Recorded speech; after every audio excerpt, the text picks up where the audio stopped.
park. What's funny is you're making fun of his appearance, but you look like you've slept the last 3 nights under a bridge, like under. I know, but that's my look. and I like. I was told on Friday by Derek that I was this side of homeless if I would just get like boots instead of nice shoes. Wait, which side? The homeless side of homeless? No, he basically said if you got boots, that I'd be that, homeless. That's the only thing you which need. I said is awesome. What are you wearing with this right now? Homeless. I got my that is homeless. my little shoes on. I got this, but I mean I was sitting around the house all day like this.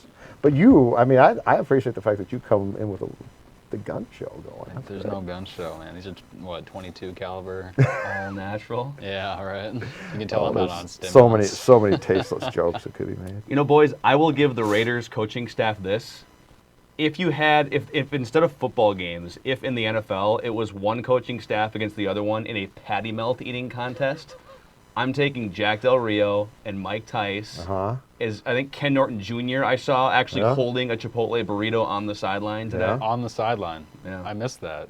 I mean, the Vikings have some big coaches too, but not that big. I was locked in on Mike Tice. He had the 30 plate of wings sitting right there. Yeah. Just flinging them back. Ticey I saw once. I was very disappointed. I thought they'd talk about him more. They showed him. He always has that sort of like the pencils in the ear. Yes. And he's always squinting at the scoreboard. Like he's looking directly into the sun. It's always like he's looking into the sun, though, because his eyes are never, it's always just kind of like he's confused about something. Pontificating his next ticket sale. The pencil in the ear, he's famous for that here. He always had the pencil. That was part of the Mike Tice shtick. But I just wanted more Ticey today. Well, he was in the Pioneer Press, did a big feature. He brought the guys from Bunnies, the owners of Bunnies, to Oakland. I'll tell you who helped. Bought them swag. They sat in a suite. And do you know who helped broker the fact that the Twin Cities found out about that? I might have used some of my sources to give them to my boy Brian Murphy. Murph actually asked me. He said, do you know the guys that Ticey hung out with? And I didn't know them, but what happened was I contacted my bartender, Brian, from Bunnies, and I said, who are Ticey's guys? Who has spent more time at Bunnies over the past 10 years, Mike Tice or Judd Zulgad?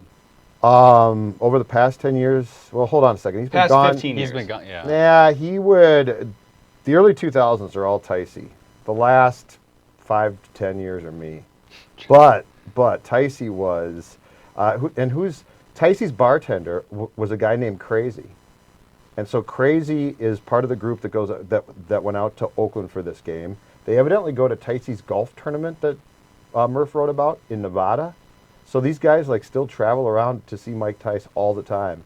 And I found out the sign for years and years in the front of Bunnies that said reserved for head coach Mike Tice is now at Tice's house in Seattle. So Murph unearthed that. So he has a house in Seattle, yes. Probably the Bay Area. He's got property here. Yeah, he's doing okay. And his daughter's here. Yeah, he's not doing too bad. Yeah.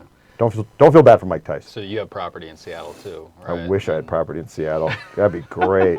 Great beer in Seattle. Seattle's a great beer town. So what do we have here? The Vikings are 7-2. They've won the 5 games we all looked at and said, you got to make some hay over these 5 games because then the schedule picks up.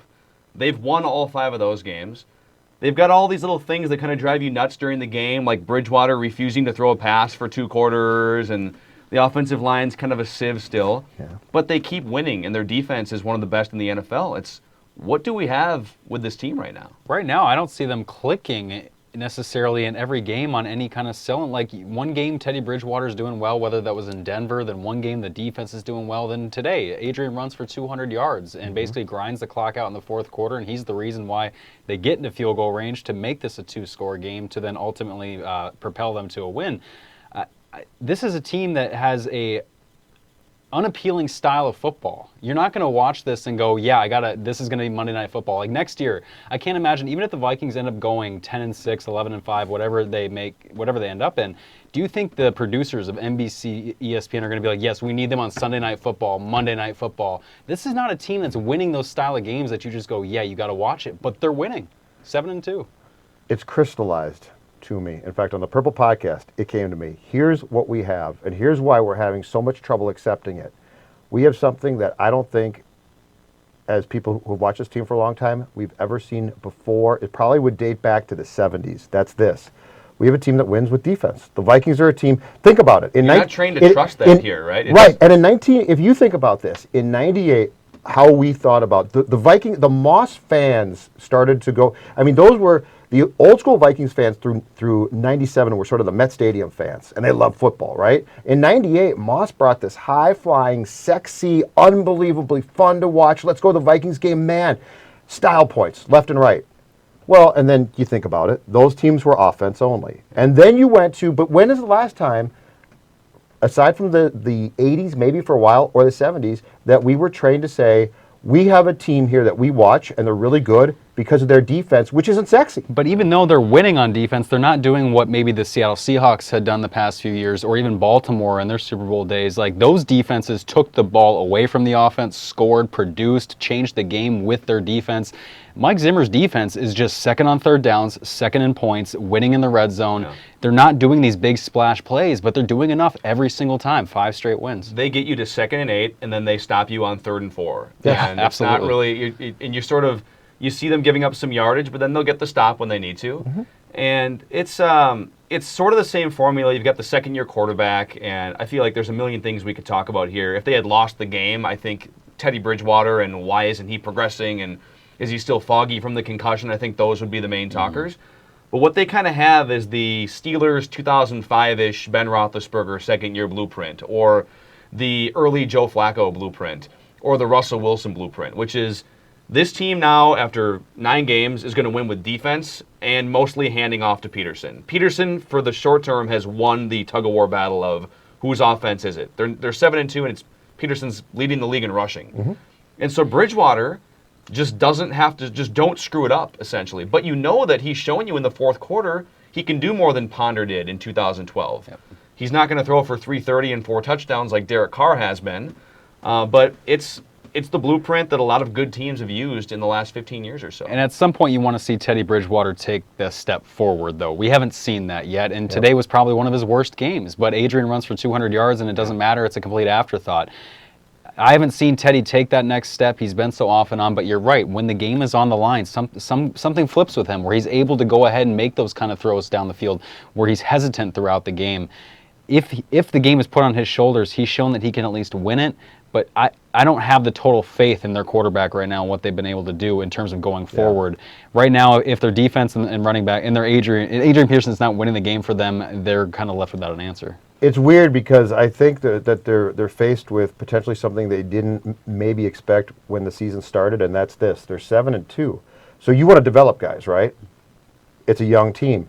That being said, the coaching staff's good enough where I think they feel that they could put together game plans to win games, and that might come at the cost of development at times. But you're not going to sit there at 7-2 in first place and say, okay, you know what? We got to go back to developing this guy and that guy. So it's a very interesting balancing act. But I do believe that one of the things that we're seeing in this town across the board, we have not seen for a long time, flat out, you're seeing a coach that's capable of putting together game plans that can just win games. I mean, defensively, Mike Zimmer has some nice players. I don't think he's got a lot of stars, but I think what he has done is he's accumulated the pieces where he feels, listen to what I say. It's why he's so big on listen to what I say. Don't go against what I say. Because I can give you the formula to win games, but you've got to execute the formula. So they're in a very interesting predicament where I think they're having to back burner development at times for the sake of wins. And in this league, you can win games. And we see that a little bit with Xavier Rhodes, too, where maybe you see him not playing as much press coverage as you're used to, and I think that's a direct result of him getting flagged as much as he did the first few games. You see him playing off, and then all of a sudden he gives up that touchdown in the end zone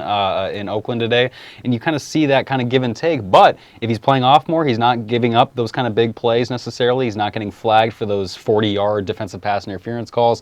They're not getting killed that way, but you're right. Mike Zimmer deserves the utmost credit right now, especially with the injuries they had on defense and what they've been able to do. Chad Greenway, 32 years old, playing full games back-to-back, and they haven't skipped a beat. You know what's incredible, too? That this is something that no one would have said 5 months ago.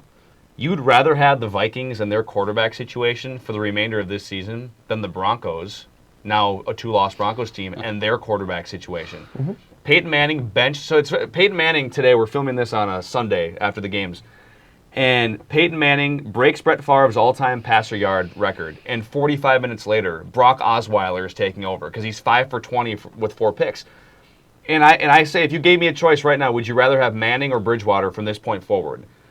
And maybe this is a no-brainer for people who've been watching Bridgewater. As much as he's kind of been struggling, Bridgewater, I'd rather have the guy that knows, whoa, I'm not going to screw this up. I'm going to throw the ball out of bounds right now. Manning is still playing as if he's the 33-year-old, even the 35-year-old Peyton Manning. He's trying to throw passes down the field where he shouldn't be. And he's trying to throw passes over the middle and not seeing linebackers.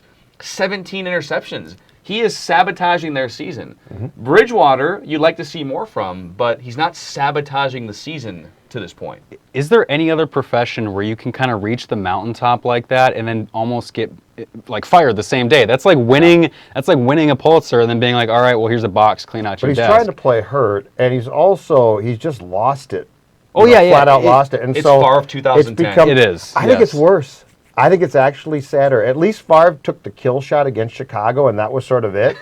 This guy, just drooling on the turf. yeah, unconscious. this guy. But I mean, this guy's going back out there with the walker, basically trying to.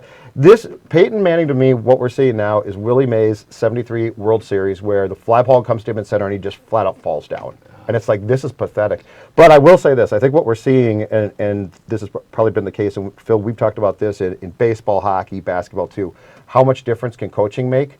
I think what we're seeing in this league is it is potentially a puppet string league where if you're a good enough coach, and these guys don't exist. I mean, these guys are few and far between. But if you have the ability and you're good enough, Mike Zimmer is literally at times going like this. With this defense, Mike Zimmer essentially is saying to himself, if the offense doesn't kill me, I can win the game with my defense. And think about this one, too. Third quarter or fourth quarter when Blair Walsh missed that second field goal attempt today. Think about the last time as a Vikings fan you sat there and thought to yourself, it's going to be okay. Because Walsh missed that field goal, and ordinarily, classic Denny Vikings, Tice Vikings, Leslie, Brad Childress, what happens? Oakland goes right down that damn field, and you're saying to yourself, oh my God. Well, even last year that Yeah, happened. That happened like 4 times last But year. this time, he misses the field goal, Oakland goes 3 and out. Yep. And that's it. And they were done, and so that's the difference to me when you watch this team, that Zimmer actually has the pieces that he can use, and he's manipulating them absolutely perfectly, and I say that in the best sense, not the worst sense. I think it's hashtag embrace the boring. Embrace the unappealing the offense. boring. Yes. 83 White Sox, winning ugly. That's what's happening. That's Hashtag what they winning did. ugly, Yep. hashtag embrace the boring. Yeah. It's a big situation. for Embrace them. the boring. Was that anybody's dating profile in college? Yes. Derek's.